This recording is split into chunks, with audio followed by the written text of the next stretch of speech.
और इस वक्त की बड़ी खबर राजधानी जयपुर से। जयपुर में फायरिंग, जवाहर सर्किल इलाके में फायरिंग मामले में अपडेट। जानकारी के अनुसार बदमाशों ने 19 राउंड फायरिंग की थी। बाइक सवार 3 बदमाशों ने ताबड़तोड़ गोलियां चलाई। पुलिस ने 19 गोलियों के खाली शेल बरामद किए। एक धमकी भरा लेटर भी बदमाश छोड़कर भागे हैं। रंगदारी वसूलने से यह मामला जुड़ा हुआ बताया जा रहा है। सीसीटीवी फुटेज जुटाने की कोशिश कर रही है पुलिस। ऋतिक बॉक्सर के नाम से पोस्ट जारी की गई है। पड़ताल शुरू हो चुकी है। लॉरेंस गैंग से जुड़े बताए जा रहे हैं ऋतिक और अनमोल।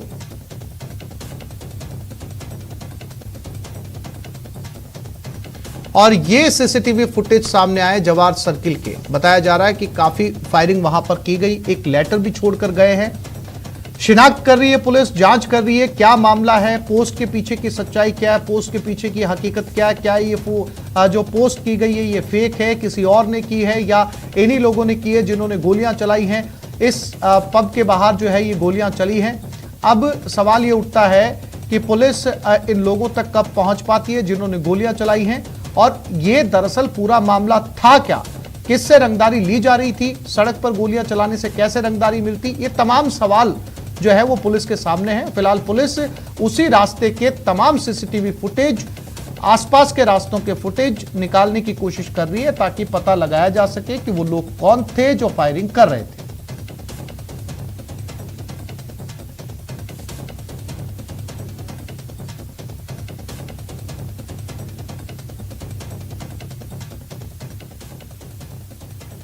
और विष्णु हमारे साथ जुड़ गए। विष्णु, क्या अपडेट इस पूरे मामले को लेकर, और अगर ये रंगदारी से जुड़ा मामला था तो बाहर गोली चलाने से क्या हासिल हुआ, क्या कुछ लिखा हुआ उस लेटर में जो पुलिस को मिला है? देखिए, ये पूरा जो मामला है वो जवाहर सर्किल इलाके का है, जहां पर जवाहरलाल नेहरू मार्ग पर जी क्लब में कल देर रात 1 से 1:30 बजे के बीच में बाइक सवार 3 बदमाशों ने अंधाधुंध फायरिंग की और करीब 19 राउंड फायरिंग इस क्लब के बाहर में की गई है। और एक लेटर भी बदमाश जो है वो छोड़ करके गए थे जिसमें लिखा था कि मतलब उसमें रंगदारी यानी पैसे वसूलने की बात जो है उसमें कही गई है। 2 से 3 लाइनें इसमें लिखी हुई है जिसमें बदमाशों ने पैसे वसूलने की बात कही है।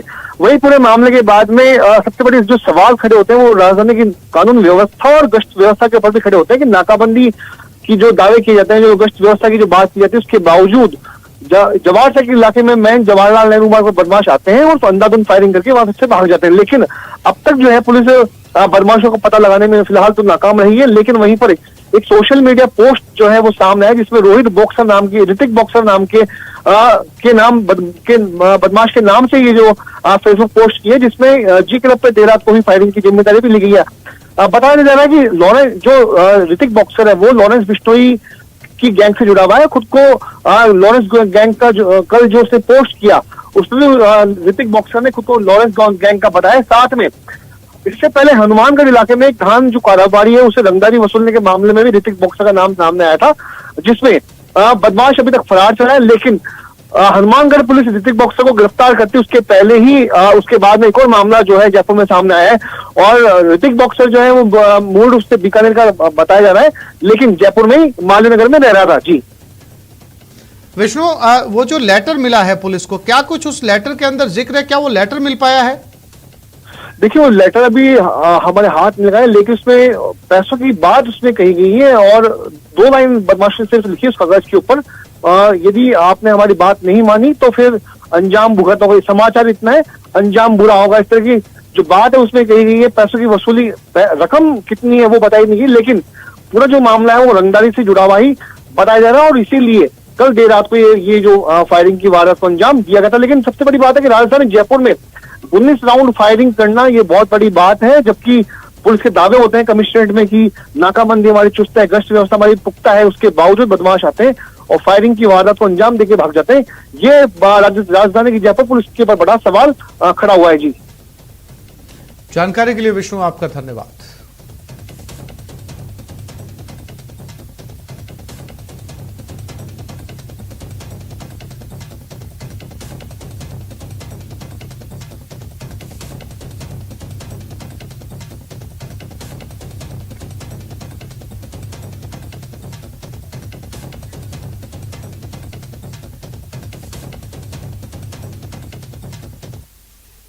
और दूसरी खबर भी राजधानी जयपुर से। सिंधी कैंप इलाके में रेस्टोरेंट में तोड़फोड़, थाली हाउस में बदमाशों ने तोड़फोड़ की। लाठी डंडे लेकर रेस्टोरेंट में घुसे बदमाश, 6-7 युवकों ने यहां पर तोड़फोड़ की। घटना का सीसीटीवी फुटेज सामने आ चुका है। मैनेजर का सिर फोड़कर बदमाश भाग गए। सिंधी कैंप इलाके की घटना है। आरोपियों की तलाश में फिलहाल पुलिस जुट गई।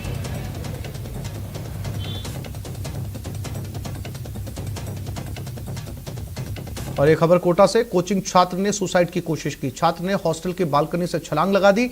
छात्र को गंभीर हालत में भर्ती करवाया गया। हॉस्टल से कूदने के कारणों का पता नहीं चल पाया। महाराष्ट्र का रहने वाला छात्र। विज्ञान नगर थाना पुलिस मामले की जांच में जुट गई।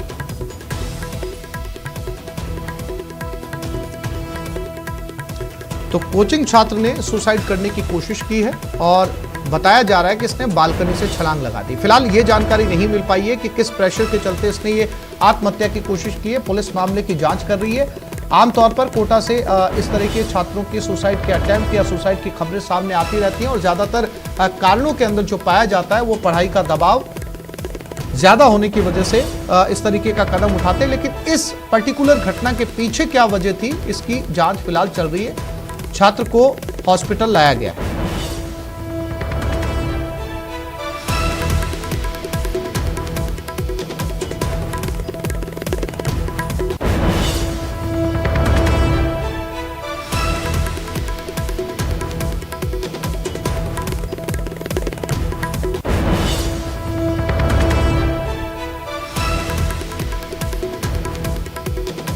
ये कोटा की तस्वीरें हैं जहां पर एक बार फिर से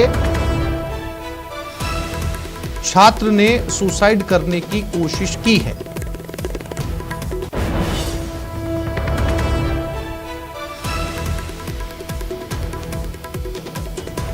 इस छात्र ने बालकनी से छलांग लगा दी और उसके बाद इसे हॉस्पिटल लाया गया।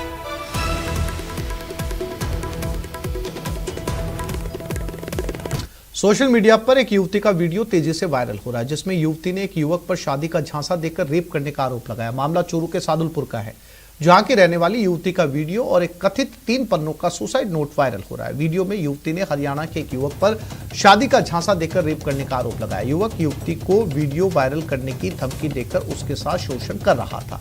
इसके बाद परेशान युवती ने आत्महत्या की कोशिश की और जहरीला पदार्थ खा लिया। फिलहाल युवती का अस्पताल में इलाज चल रहा है।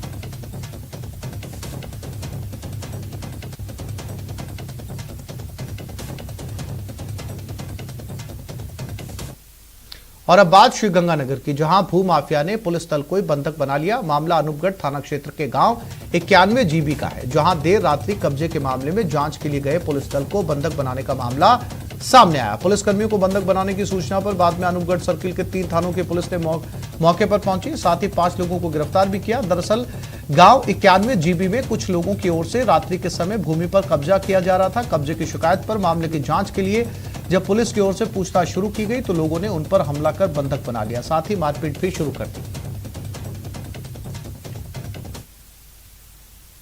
परिवार मिला था जिसमें ये शिकायत मिली कि कोई व्यक्ति 90 जीबी में अभी रात को उसके मकान पे उसके किला पर अभी रात को कब्जा कर रहे हैं। इस पर एएसआई और उसके साथ 4-5 लोग वहाँ पे मौका पे गए और उनको संदेश की गई कि रात को कब्जा मत करो, तुम्हारा जमीन है, तुम्हारा खेत तो बाद में कर लेना। लेकिन वो लोग उन्होंने नहीं माने और उन्होंने पुलिस जो जाब्ता गया था उसको एक बार रोक लिया, उनके साथ मारपीट करने लगे, उनको एक तरह से बंधक बना लिया, जिसकी सूचना तुरंत उन्होंने किसी माध्यम से थानाधिकारी को दी। सेकंड ग्रेड शिक्षक भर्ती पेपर की पहली पारी की परीक्षा संपन्न हो चुकी है। दूसरी दोपहर 2:30 बजे से शुरू होगी, जो 4:30 बजे तक चलेगी। आज सीनियर टीचर ग्रुप ओ में विज्ञान विषय का पेपर हुआ, तो वहीं ग्रुप डी में संस्कृत और गणित विषय का पेपर होगा। वहीं कई जिलों में परीक्षा केंद्रों पर देर से पहुंचने की वजह से अभ्यर्थियों को अंदर नहीं घुसने दिया गया। इसकी वजह से हंगामा भी बरपा। बता दें 24 दिसंबर 2022 को रद्द पेपर की आज दोबारा परीक्षा आयोजित की जा रही है। पूर्व में पेपर लीक के मद्देनजर आरपीएससी ने एहतियात बरतते हुए सेंटर पर अभ्यर्थियों की एंट्री लेने का समय 30 मिनट की जगह 1 घंटे पहले निर्धारित किया है।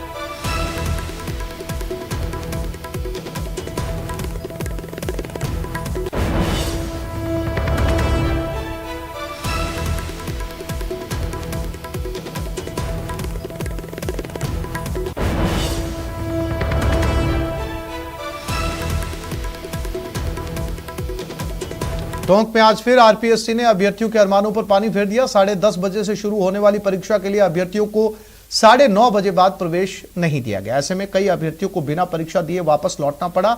जिला मुख्यालय के हायर सेकेंडरी टोंक संवाददाता ने मौके से लिया जायजा। सेकंड ग्रेड का पहली पारी का पेपर शुरू हो गया है और टोंक जिले की बात करें तो यहाँ करीब 10 सेंटरों पर परीक्षा हो रही है और 3000 से ज़्यादा अभ्यर्थी है वो आज पंजीकृत थे, लेकिन बारिश की वजह से कई छात्रों के अरमानों पर पानी फिर गया है। बारिश की वजह से जिन छात्रों को साधन नहीं मिले या परीक्षा सेंटर तक पहुंचने में देरी हुई है, उस वजह से कई छात्रों की परीक्षाएं छूट गई है। कुछ छात्र हमारे साथ है, आप तस्वीरों के जरिए देख सकते हैं कि इन छात्रों की परीक्षा छूट गई है। अपना नाम बताइए, क्या कारण रहा कि परीक्षा सेंटर तक टाइम से नहीं पहुंचे और आप परीक्षा नहीं दे पा रहे? मेरा नाम नेराज बागरिया है। मैं बारिश की वजह से नहीं पहुंच पाई। 3 बजे से चालू हूँ मैं। क्या मतलब आपको यहाँ एंट्री नहीं मिली है? कितनी बजे आप यहाँ पर आए हैं?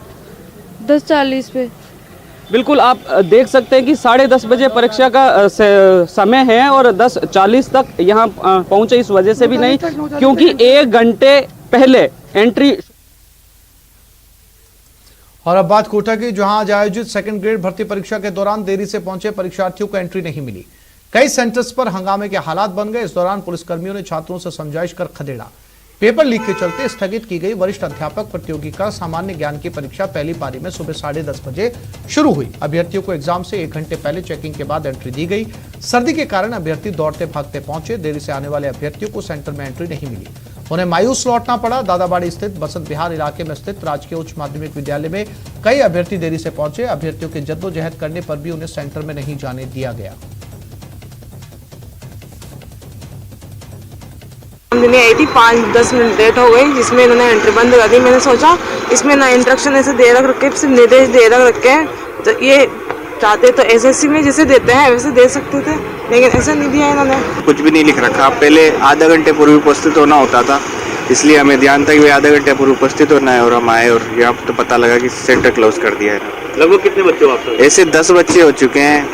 और क्या लगता है कि पेपर लीक हो गया ऊपर से इस तरह से?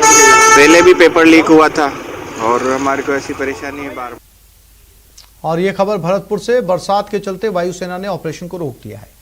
क्रैश हुए विमान के मलबे को इकट्ठा किया जा रहा है। ब्लैक बॉक्स को ढूंढने के लिए ऑपरेशन चलाया जा रहा है। अचानक बरसात आने पर यह ऑपरेशन कुछ देर के लिए रोक दिया गया। इलाहाबाद से वायुसेना के उच्च अधिकारियों के आने का कार्यक्रम स्थगित हो गया है। मौसम खराब होने के चलते वायुसेना के उच्च अधिकारी अब घटनास्थल पर इस समय नहीं आ पाएंगे। बरसात बंद होने के बाद दोबारा से वायुसेना द्वारा यह सर्च ऑपरेशन शुरू किया जाएगा।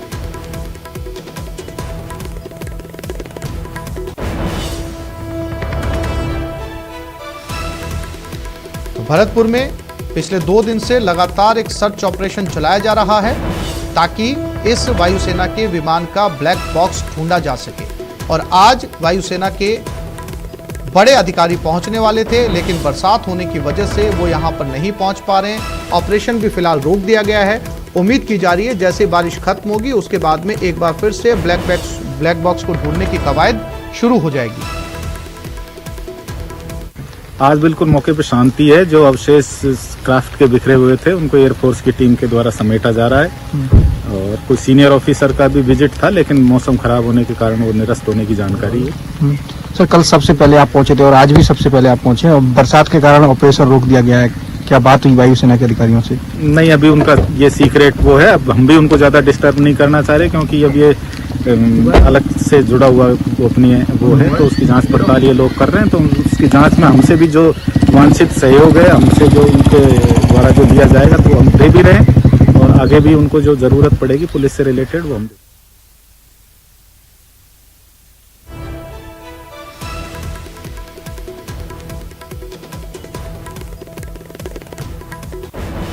और इसी खबर पर एक बार फिर से भरतपुर की तरफ रुख करते हैं। दीपक हमारे साथ जुड़ गए। दीपक, क्या अपडेट? क्योंकि बरसात के चलते जो सर्च ऑपरेशन चलाया जा रहा था वो रुक गया है। क्या बरसात वहां पर रुकी है, और अगर बरसात रुक गई है तो क्या सर्च ऑपरेशन को फिर से शुरू किया गया है? दीपक, देखिए, ऐसे बिल्कुल सबसे बड़ा अपडेट जो है वो ये है कि बारिश जो है वो बंद हो चुकी है और दोबारा से जो सर्च ऑपरेशन है वो शुरू किया गया है। आप देखिए तस्वीरें की, दोबारा से जो सर्च ऑपरेशन है वो शुरू कर दिया गया है। यहाँ पर जो छोटे छोटे टुकड़े हैं उनको जो है एक जगह एकत्रित किया जा रहा है, और लगातार ये जो ऑपरेशन है वायुसेना का वो लगातार जारी है। कुछ समय के लिए बारिश आई थी तो उस दौरान ये ऑपरेशन था वो रुक गया था और इन्होंने जो अपना कार्य था उसे बंद कर दिया गया। और दूसरे मामले में अपडेट ये मिल रही है कि वायुसेना के जो उच्च अधिकारी यहाँ पर आने वाले थे, उनका जो कार्यक्रम था वो स्थगित हो गया था क्योंकि मौसम खराब था। लेकिन अब जानकारी मिल रही है कि जैसे ही ग्वालियर में जो मौसम थोड़ा खराब है, वहां पर जैसे ही मौसम सही होगा तो आधा एक घंटे के बीच वो यहाँ पर पहुंचेंगे और यहाँ पर पहुंच करके पूरे हालातों की जो जानकारी है वो लेंगे, क्योंकि यहाँ पर जो मौसम है वो बिल्कुल साफ हो चुका है, धूप निकल चुकी है और ऐसे में लगातार अब वायुसेना का जो ऑपरेशन है वो दोबारा से शुरू हो गया है। अब तस्वीरें देखिए, टेंट लगा हुआ है और लगातार यहाँ पर जो यहाँ के जो स्थानीय अधिकारी हैं वो भी यहाँ पर पहुंचे हुए हैं और वायुसेना के जो अधिकारी हैं उनसे संपर्क साधे हुए हैं और जो ब्लैक बॉक्स है उसको ढूंढने की जो कवायद है वो लगातार की जा रही है। यानी कि सबसे पहला वायुसेना का जो प्रयास है वो ये है कि जो ब्लैक बॉक्स है उसे ढूंढ करके जो है बरामद किया जाए, जिससे कि जो ये फाइटर जेट विमान जो है वो कैसे क्रैश हुआ, किस कारणों से ये हादसा हुआ, उन सभी की जो जानकारी है वो मिल सकेगी। क्योंकि ब्लैक बॉक्स एक ऐसी चीज होती है जिसके जरिए पता लगाया जाता है कि आखिर हादसे के पीछे क्या कारण रहे और किस वजह से ये जो है हादसा हुआ। इन सभी तमाम चीजों को लेकर के जो वायुसेना के यहाँ पर जो अधिकारी हैं वो लगातार यहाँ पर मोर्चा संभाले हुए हैं और लगातार जो आसपास का इलाका है वो वहाँ पर जो है सर्च किया जा रहा है। इलाके को सील किया गया है, कोई भी सिविलियन और अदर पर्सन है उनको अंदर जाने की जो अनुमति है वो नहीं दी जा रही है। सिर्फ वायुसेना के जो जवान है वो ही अंदर जो है ऑपरेशन कर रहे हैं। एक बार फिर से मैं तस्वीरें दिखाऊंगा कि देखिए किस तरह से जो मलबा है वो एक जगह पर एकत्रित किया है और यहाँ पर लगातार जो है आसपास के इलाके से जो मलबा है उसे ढूंढ करके लाया जा रहा है। ये देखिए तस्वीरें आप देखिए, ये वायुसेना के जवान यहाँ पर खड़े हुए हैं और इस जगह पर जो है मलबा जो है वो एकत्रित किया जा रहा है। इस मलबे को जो है फिर एयरबेस ले जाया जाएगा और वहाँ पर जो है सारी चीजें जो है देखी जाएंगी कि आखिर किस वजह से जो है ये हादसा पूरा हुआ, उस बारे को लेकर के जो जानकारी है वो जुटाई जाएगी। लेकिन सबसे पहली प्राथमिकता जो है इनकी वो ब्लैक बॉक्स को ढूंढने की है और लगातार ये प्रयास किया जा रहा है कि आखिर वो कहाँ हो सकता है। आसपास के इलाके में जो है वो सर्च किया जा रहा है और जिस जगह पर ये विमान क्रैश हुआ था, सामने वो खड्डा था, वहां पर जब अंदर ये विमान क्रैश हुआ तो जमीन में धंस गया। करीब 10 से 12 फीट जो गड्ढा था वो हो गया। अब उसके जो है मिट्टी है उसको भी फावड़े से हटा करके जो है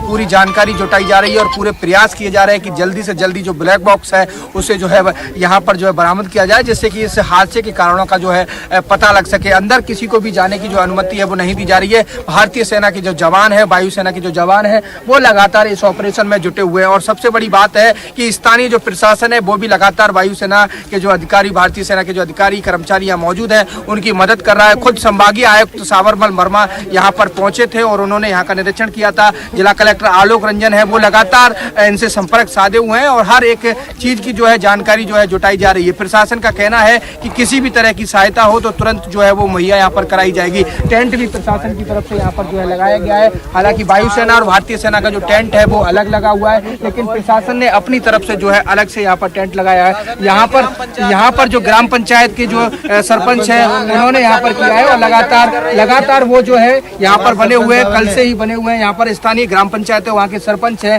किस तरह से वो यहाँ पर जो है मदद कर रहे हैं उनसे बात करेंगे।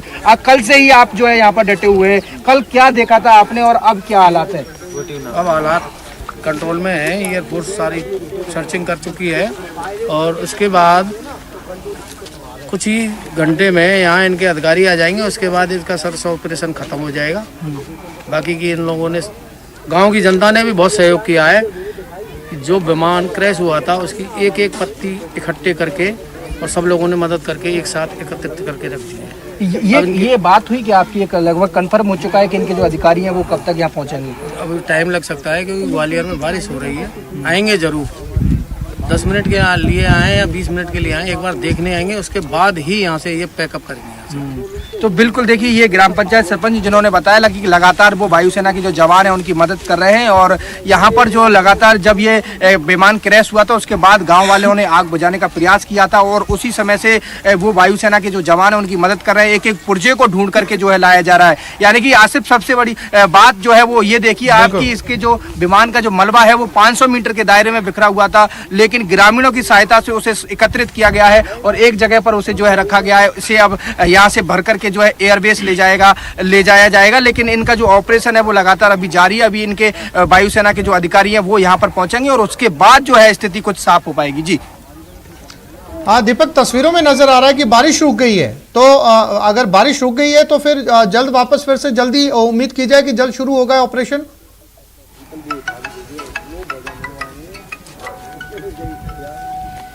देखिए बिल्कुल बारिश रुक चुकी है और जो ऑपरेशन है वो दोबारा से शुरू हो चुका है। हमने बीच में दर्शकों को खबर दिखाई थी कि कुछ बारिश जो है यहाँ पर देखने को मिली थी, तो कुछ समय के लिए जो ऑपरेशन था उसे रोक दिया गया था। वायुसेना के जो यहाँ पर जो जवान है वो अपने अपने कैंपों में चले गए थे क्योंकि बारिश काफी हल्की तेज आई थी यहाँ पर। लेकिन कुछ समय बाद ही जब बारिश रुकी तो दोबारा से जो ऑपरेशन है वो उसे शुरू कर दिया गया है। और अभी देखिए ऑपरेशन इनका जो है वो जारी है, लगातार जो ऑपरेशन है वो किया जा रहा है। एक एक जगह से जो है पुर्जे को देखा जा रहा है कि कौन सा पुर्जा कहां पर है और उसे एकत्रित करके खुद जो है वायुसेना के जो जवान है वो लेकर के पहुंच रहे हैं और एक जगह उसे एकत्रित कर रहे हैं। खुद प्रशासनिक अधिकारी भी यहां पर पहुंचे हुए हैं, वो लगातार वायुसेना के अधिकारियों के संपर्क में है और लगातार हर एक चीज की जो है जानकारी यहां पर जुटाई जा रही है। ये जो है कॉर्डन लगाया हुआ है, इसके अंदर किसी को भी नहीं जाने की अनुमति दी गई है क्योंकि यहाँ पर जो विमान है उसके पुर्जे पड़े हुए हैं और उनको लेकर के ही वो है। दीपक नजर बनाए रखिएगा, अपडेट आपसे लेते रहेंगे। फिलहाल तमाम जानकारी के लिए आपका धन्यवाद दीपक।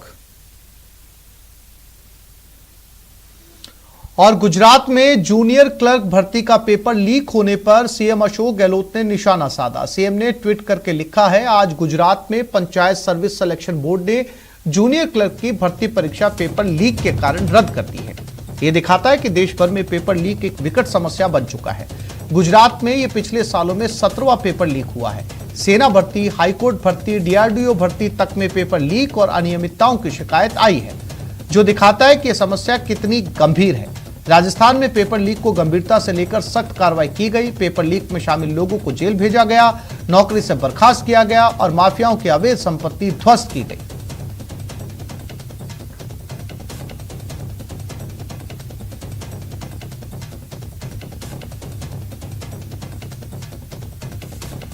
तो आज गुजरात में भी एक पेपर लीक का मामला सामने आया और फौरन अशोक गहलोत ने इस लीक को देखते हुए फौरन ट्वीट किया और बताया कि देश भर में पेपर लीक हो रहे हैं, क्योंकि पिछले काफी समय से राजस्थान की सरकार जो है पेपर लीक मामले को लेकर विपक्ष के निशाने पर है और विपक्ष आए दिन पेपर लीक के मामले को बड़े जोर शोर से उठा रहा है। तो आज अशोक गहलोत ने गुजरात का उदाहरण देते हुए बताया, जहां पर बीजेपी की सरकार है, कि वहां पर भी पेपर लीक होते हैं।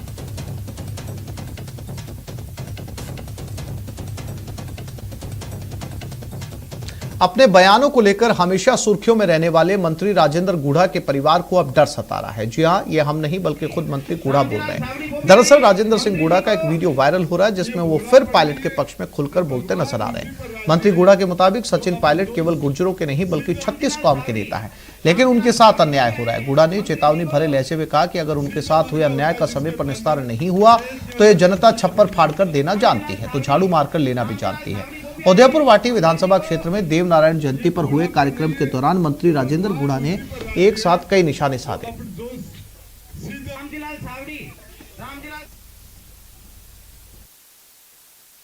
होता है जिसके अंदर वो अभिमन्यु चक्रव्यूह में घुसना जानता था, निकलना नहीं जानता था।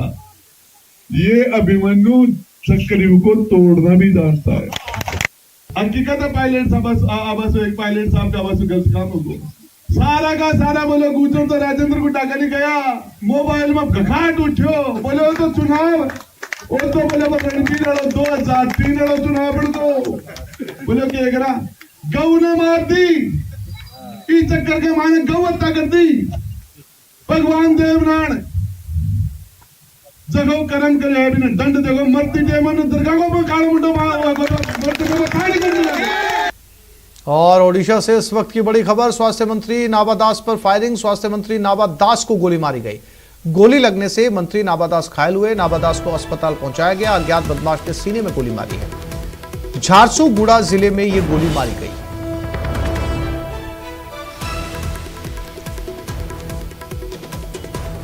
तो ये स्वास्थ्य मंत्री नाभा दास को के ऊपर फायर किया गया। यह फायर उनके सीने में लगा भी। फिलहाल उन्हें क्रिटिकल हालत में हॉस्पिटल पहुंचाया गया है।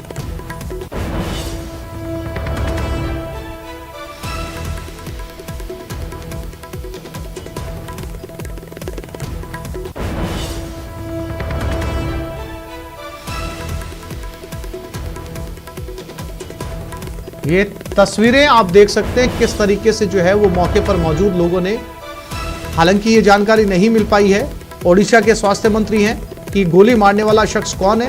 पुलिस जो है वो हमलावर की तलाश में है, लेकिन स्थानीय लोगों ने बड़ी मुश्किल से जतन करके गाड़ी में बैठाकर हॉस्पिटल तक पहुंचाया है। गोली किसने मारी और कितनी गंभीर स्थिति है, इसका अपडेट आना अभी बाकी है, लेकिन फिलहाल जो जानकारी मिल रही है उसके मुताबिक स्वास्थ्य मंत्री को गोली मारी गई।